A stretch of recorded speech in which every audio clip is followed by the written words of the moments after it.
महाभारत में कई रहस्य छुपे हुए हैं। आज भी ऐसे कई रहस्य हैं जिन्हें बहुत कम लोग ही जानते होंगे। तो आइए एक ऐसा ही रहस्य आपको आज हम बताते हैं। वह यह कि महाभारत में एक नहीं बल्कि दो कृष्ण थे। इनमें से दो असली और एक नकली थे। वीडियो में आगे बढ़ने से पहले वीडियो को लाइक और कमेंट बॉक्स में जय श्री कृष्ण जरूर लिखें। तो अब आइए जानते हैं पहले कृष्ण के बारे में। महाभारत में पहले कृष्ण महर्षि वेदव्यास थे, जिन्होंने महाभारत की रचना की थी। इनकी माता का नाम सत्यवती और पिता का नाम महर्षि पराशर था। इनका असली नाम श्री कृष्ण द्वैपायन था। इस संबंध में दो कथाएं मिलती हैं। पहली यह कि इनका रंग सांवला था और इनका जन्म एक द्वीप पर हुआ था, इसीलिए इन्हें श्री कृष्ण द्वैपायन कहा जाता है। दूसरी यह कि जन्म लेते ही ये महर्षि युवा हो गए और तपस्या करने द्वैपायन द्वीप चले गए। तपस्या करने से वे काले हो गए, इसीलिए उन्हें कृष्ण द्वैपायन कहा जाने लगा। वेदों का विभाग करने के कारण वे वेदव्यास के नाम से प्रसिद्ध हुए। अब सवाल यह उठता है कि इनको पहला कृष्ण क्यों कहते हैं। दरअसल ये भी विष्णु के ही अवतार थे। श्रीमद् भागवत में भगवान विष्णु के जिन 24 अवतारों का वर्णन है, उनमें महर्षि वेदव्यास का भी नाम है। महर्षि वेदव्यास की कृपा से ही धृतराष्ट्र, पांडु और विदुर का जन्म हुआ था और इन्हीं की कृपा से गांधारी के 100 पुत्र हुए थे। महाभारत में समय समय पर इनकी भूमिका बहुत ही महत्वपूर्ण रही। इन्हीं के प्रयासों से भागवत धर्म की स्थापना हुई थी।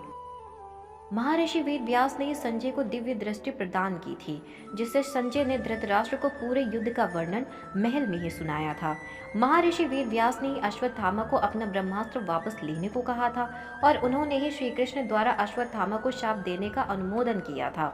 महर्षि वेदव्यास ने जब कलयुग का बढ़ता प्रभाव देखा तो उन्होंने ही पांडवों को स्वर्ग की यात्रा करने के लिए कहा था। उन्होंने ही युद्ध के 15 वर्ष के पश्चात एक दिन के लिए युद्ध में मारे गए कौरव पांडवों के भाई बंधुओं को जीवित कर दिया था। धर्म ग्रंथों में जो अष्ट चिरंजीवी यानी 8 अमर लोग बताए गए हैं, महर्षि वेदव्यास भी उन्हीं में से एक है, इसीलिए उन्हें आज भी जीवित माना जाता है। तो यह सारी बातें हुई पहले कृष्ण के बारे में। तो अब आइए जानते हैं दूसरे श्री कृष्ण के बारे में। महाभारत के दूसरे श्री कृष्ण के बारे में तो सभी जानते हैं, जिन्होंने हर समय पर पांडवों का साथ दिया और अर्जुन का सारथी बनकर कुरुक्षेत्र के युद्ध में उन्हें विजय दिलाई। वही महाभारत के महानायक थे। तो आइए इस वीडियो में थोड़ा सा और आगे बढ़ते हैं और जानते हैं तीसरे कृष्ण के बारे में। महाभारत के इस तीसरे कृष्ण को नकली कृष्ण कहा जाता है। पुंड्र देश के राजा का नाम पौंड्रक था।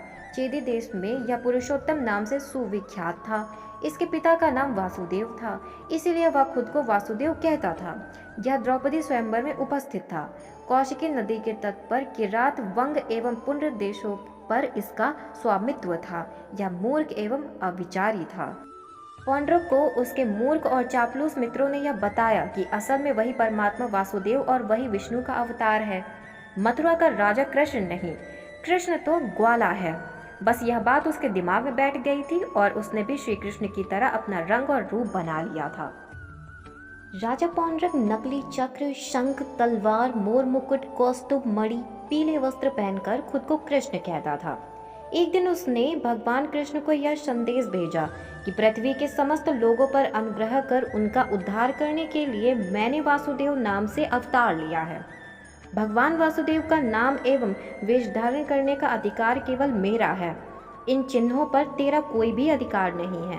तुम इन चिन्हों एवं नाम को तुरंत ही छोड़ दो, वरना युद्ध के लिए तैयार हो जाओ। बहुत समय तक श्री कृष्ण उसकी बातों और हरकतों को नजरअंदाज करते रहे। बाद में उसकी ये सब बातें अधिक सहन नहीं हुई और उन्होंने युद्ध की चुनौती स्वीकार कर ली। युद्ध के मैदान में नाटकीय ढंग से युद्ध भूमि में प्रविष्ट हुए इस नकली कृष्ण को देखकर भगवान कृष्ण को अत्यंत हंसी आई।